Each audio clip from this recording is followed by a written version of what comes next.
Ra bisa nunut, ra bisa katut. Panglimbang 5 menit dina Jemuah Kliwon tanggal 14 November tahun 2020. Kapethik saka Injil Lukas bab 17 ayat 26 tekan ayat 37. Budaya Jawa kenal karo tetembungan swarga nunut, neraka katut. Tetembungan iki lumrah katepakake marang wong wadon kang nuwun sewu kaanggep kurang bejaji utawa luwih asor derajate tinimbang sisiyane jroning urip bebrayatan. Nangsipe wong wadon banget gumantung marang sing lanang. Nadyan kapribadene becik dikaya ngapa nanging menawa awit saka pokale kang ala sing lanang nyemplung neraka, wong wadon iki ya bakal katut kecemplung neraka. Sajak budaya kaya mengkene iki uga dumadi jroning paguyuban para penderek dalem Gusti.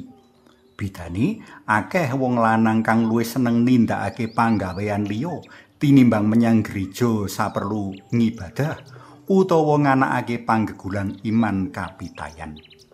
Rikala ditakoni, jarene berkahe nunut sing wadon.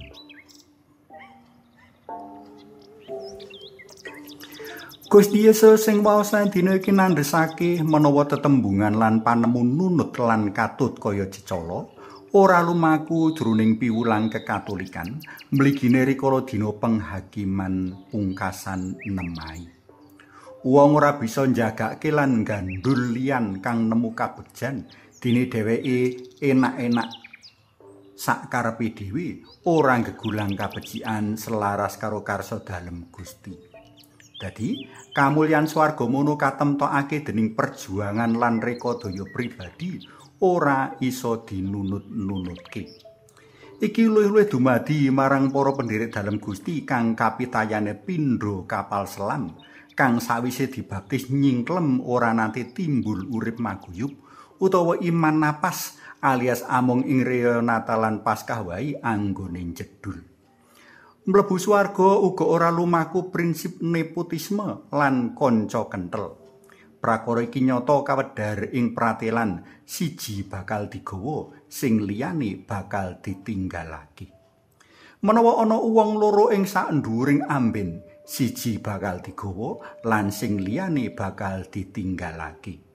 Menawa ana wanita loro padha nyambut gawe ngilang, sing siji bakal digawa, sing liyane bakal ditinggalake. Perkara penghakiman mono urusan pribadi, dudu urusan bebrayatan, dudu urusan paseduluran, kaya dene ayatan iman uga urusan pribadi. Dadi ing dina pungkasan penghakiman wis ora lumaku tembung mesakake lan sak piturute. Medeni to? Nadyan mengkono sadurunge prastawa penghakiman pungkasan iki nemai, para penderek dalem Gusti isih darbe kalodhangan kanggo padha reroyongan tulung tinulung uga elek-elekan kanggo mbebecik diri amrih ora ditinggalake. Harap mengkono uga to ing pasemon bab wong jala iwak sing becik diwadahi kepis dene sing ala dibuang alias ditinggalake. Para tresna pelem kinasih manungsa tinitah minangka makhluk pribadi lan makhluk sosial.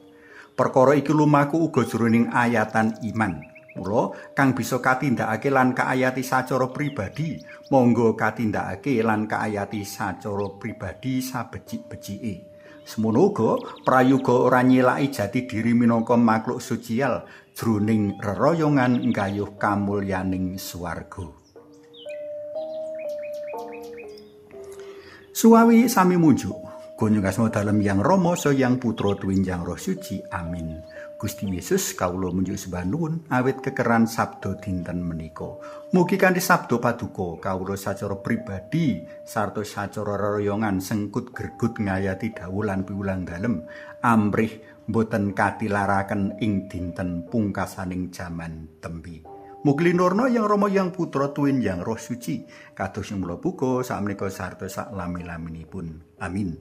Kunjungan semoga yang Rama so yang Putra tuwin yang Roh Suci. Amin.